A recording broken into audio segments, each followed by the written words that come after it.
ಅಷ್ಟದಶಕ ಭುವನ ಭಯಂಕರನಾದ ಲಂಕೇಶ್ವರ ದಶಕಂಠರಾವಣ ನಾನು ಸರ್ವಸ್ತ್ರ ಸರ್ವ ಸ್ವತಂತ್ರನಾದ ಪ್ರಬುದ್ಧ ರಾವಣ. ನಾನು ಪ್ರಬುದ್ಧ ರಾವಣ.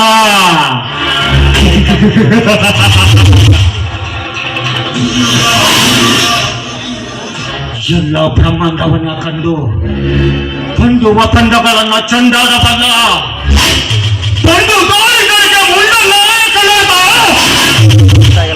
ಗಂಧದಯ ಗಂಧರ ಬಂಧನವ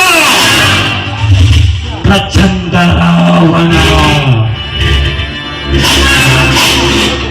ನಾನು ಪ್ರಚಂಡ ರಾವಣ.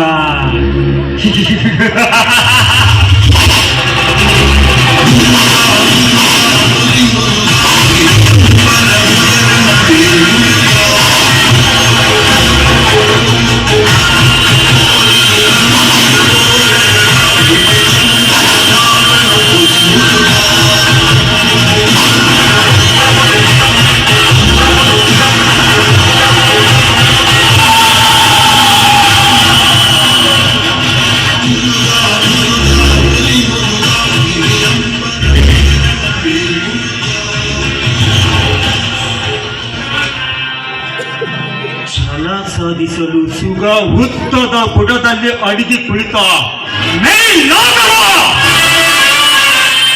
ಹನಿಕೆ ಕೆಣಕುವ ಹಾಗಾಗಿದೆ ಆ ಲಕ್ಷ್ಮಣ ರಾಯನ ಭಾವ. 10 ವರ್ಷಗಳ ಹಿಂದೆ ನಾನೊಂದು ಕೊಲೆಯ ಆರೋಪದ ಪ್ರಯುಕ್ತ ಕೋರ್ಟಿನ ಮೆಟ್ಟಲನ್ನ ಹತ್ತಿ ಹೋದೆ. ಆದ್ರೆ ಅಲ್ಲಿ ನ್ಯಾಯಮೂರ್ತಿಯಾಗಿ ಕುಳಿತುಕೊಂಡ ಆ ಲಕ್ಷ್ಮಣ ರಾಯ ನನ್ನನ್ನು ಕಟುವಾಗಿ ಟೀಕಿಸಿ 10 ವರ್ಷಗಳ ಕಾಲ ಕಠಿಣ ಶಿಕ್ಷೆ ಎಂದು ತೀರ್ಪು ಕೊಟ್ಟ. ಅವನ ಕತ್ತಲವನ್ನ ಕಾಪಾಡಿಕೊಳ್ಳಲು ಇರಲಿ.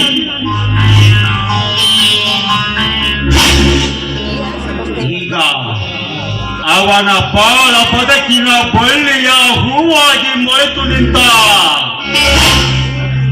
ತುಂಬು ತಾರುಣ್ಯದಂತಿರುವ ಆ ರಂಬೆ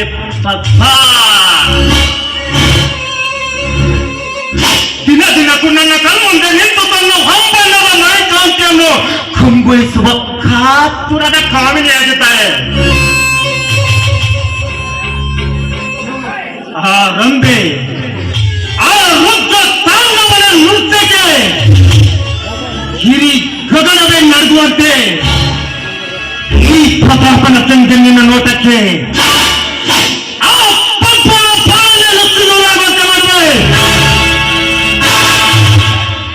ಇದೇ ಈ ಪ್ರತಾಪನ ಪ್ರತಿಜ್ಞೆ. ಇದೇ ಈ ಪ್ರತಾಪನ ಪ್ರತಿಜ್ಞೆ.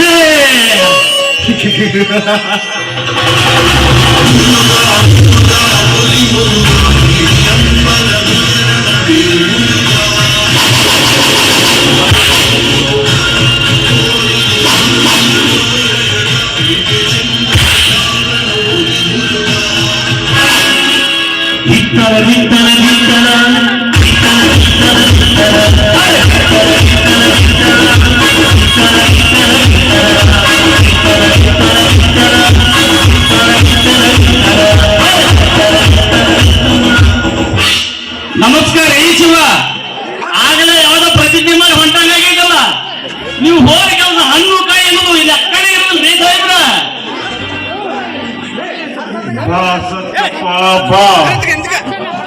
ಎತ್ತಿನಾಗ ನಿನ್ನ ಬೆಟ್ಟಿನ ಅಪರೂಪವಾಗಿ ಬಿಟ್ಟಿದೆಯಲ್ಲ. ಕೇವಲ ನಿನಗೆ ಮುನ್ಸಿಪಾಲಿಟಿಯಲ್ಲಿ ಅಧ್ಯಕ್ಷ ಸ್ಥಾನ ಸಿಕ್ಕ ಮಾತ್ರಕ್ಕೆ ಇಷ್ಟು ಬೇಗನೆ ಮರಿಬಹುದೇ ನಮ್ಮನ್ನ? ಏನು ಮಾತು ಹೇಳ್ತೀರಿ ಸಾಹೇಬ ನೀವು? ಅಲ್ರಿ ಈ ಖಾದಿ ಬಟ್ಟಿ ಹಾಕೋದು ಕೂಡ ನೀವ ಕಾರಣ. ಮುನ್ಸಿಪಾಲಿಟಿ ಇಲೆಕ್ಷನ್ ಗೆದ್ದು ಅಧ್ಯಕ್ಷ ಸ್ಥಾನಕ್ಕೆ ಆಸೆ ಬರೋಕ್ಕೂ ಕಾರಣ ನೀವೇ ಕಾರಣ.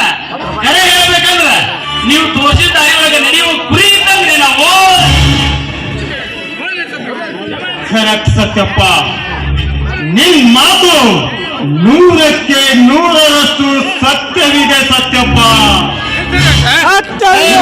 ರಾಜಕೀಯ ರಂಗದಲ್ಲಿ ದಿನಕ್ಕೊಂದು ಬಣ್ಣ ಬದಲಾಯಿಸಿದರೆ ಮಾತ್ರ ನೀನು ಕೊಟ್ಟ ಕಾದಿಗೆ ತಕ್ಕ ಕಿಮ್ಮತ್ತು.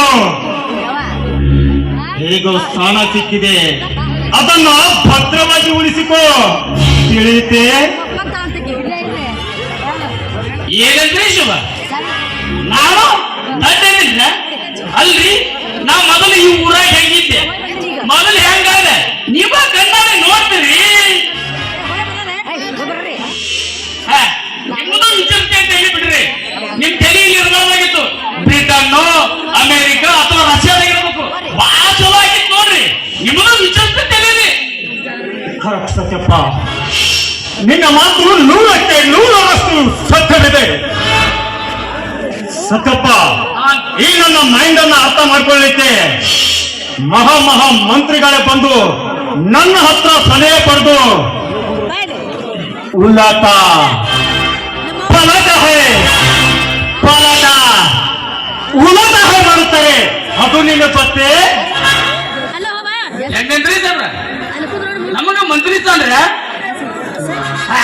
ಬಹಳ ಚಲೋ ಅದಲ್ರಿ. ಅಲ್ರಿ, ನಾನು ಮಂತ್ರಿ ಆದೆ, ನನ್ನ ಮಗಳು ಯಾರು ಶಿವ? ಸತ್ಯಪ್ಪ, ಹಾ ನಾನ್ ಮತ್ತೆ ಹೋಗಿದ್ದೆ. ಹಾ ಹೇಳಿ. ಅದಿರ್ಲಿ, ನಿನ್ ಮಗಳು ವಾಸಂತಿಯ ವಿಷಯ ನೆನಸತ್ಲೆ ನನ್ನ ಮಗಳು ಈ ಕಡೆ ಬರಕತ್ತ ನೋಡ್ರಿ.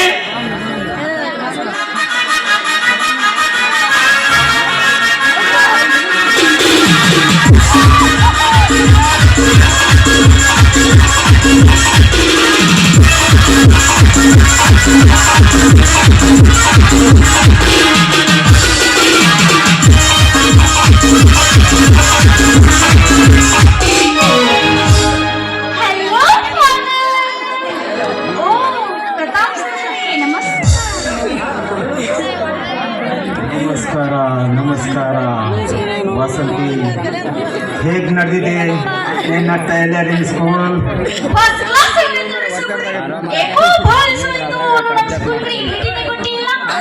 ಸದ್ಯಕ್ಕೆ ಅವ್ರ ಕೆಲಸ ಬಹಳ ಕೂರ್ತದ ವಾಯವಮ್ಮಗಳ.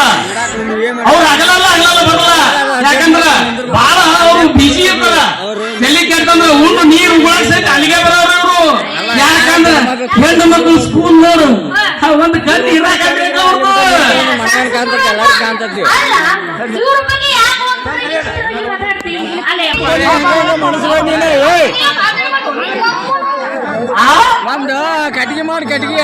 ವಾಸಂತಿ, ನಿನ್ನಷ್ಟು ಬುದ್ಧಿ ನಿಮ್ಮಪ್ಪನಿಗೆ ಇದ್ದಿದ್ರೆ ಇವನು ಇಷ್ಟೊತ್ತು ಆದ್ರೆ ಯಾವ್ದಾದ್ರೂ ಒಂದು ಮಂತ್ರಿಯ ಸ್ಥಾನದಲ್ಲಿ ಇರುತ್ತಿದ್ದ.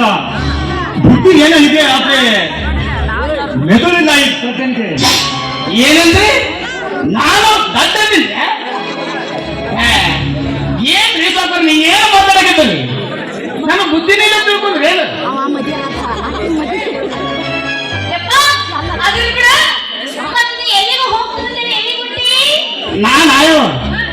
ನಾನು ಸ್ವಲ್ಪ ಇಲ್ಲೇ ಕಾಟನ್ ಮಾರ್ಕೆಟ್ಗೆ ಹೋಗಿ ಇನ್ನೊಂದ್ ಜೊತೆ ಖಾದಿ ಬಟ್ಟಿ ಖರೀದಿ ಮಾಡ್ಕೊಂಡು ಬರ್ತೀನಿ.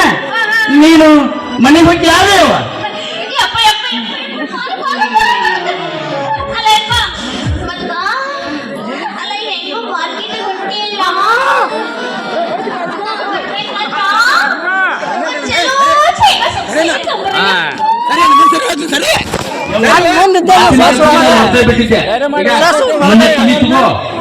ಯಾಕಂದ್ರೆ ಹುಷಾರ, ಯಾಕಂದ್ರೆ ಹಗಲಿಗಾದ್ರು ರಾತ್ರಿಗಾದ್ರು ಬಹಳ ಮುಂದೆ ಬರೀಗ ಏನ್ ಹೇಳ್ತೀನಿ ಹುಷಾರ.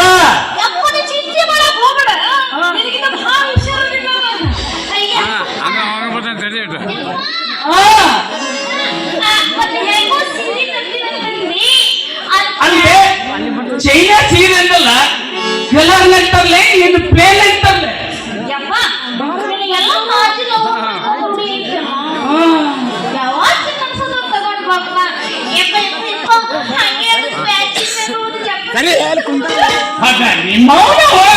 ನೀನು ಕೂಡ ಮಾತಾಡಿ ಬದುಕಿನ ತಿಂದಂಗ ನೋಡು. ಅಲ್ಲ 300 ರೂಪಾಯಿ ಕೊಟ್ಟು ಸೀರೆನ ತಗೊಂಡಿಲ್ಲ, ಇನ್ನು 50 ರೂಪಾಯಿ ಜಂಬರ್ ಪೀಸ್ ನಾನು ಗೊತ್ತಾಗೈತನ.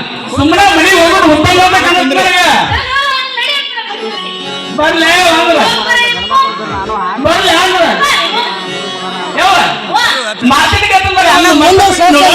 ಕೋಳಿ ಆ ನಮ್ಮ ಪಕ್ಕದ ಮನೆ ಪಂಕಜ ಅದಾವಲ್ಲ ಆಕೆ ಮನ್ಯಾಗ ಒಂದು ನಮ್ಮ ತಾಮೂರ್ ತೆರಿಗೆ ಮೊತ್ತ ಬಂದು ನೋಡ್ಬೇಕು ಬ್ಯಾಗ್ ಮಾಡಿದ್ಕೋ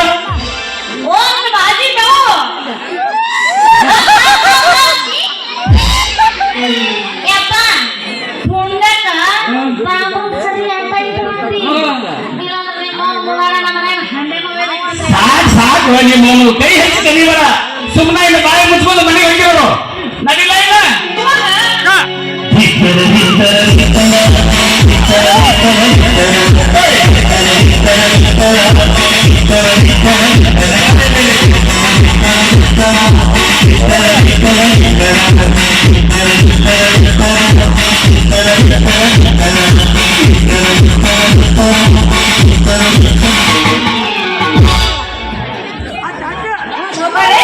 ತಾವೇನೋ ತಪ್ಪು ತಿಳ್ಕೊಬಾರ್ದು.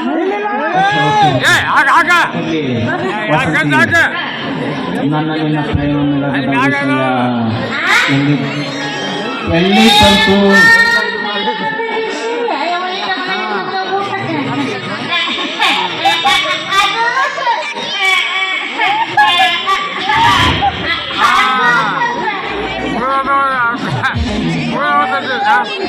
ಹೇಳು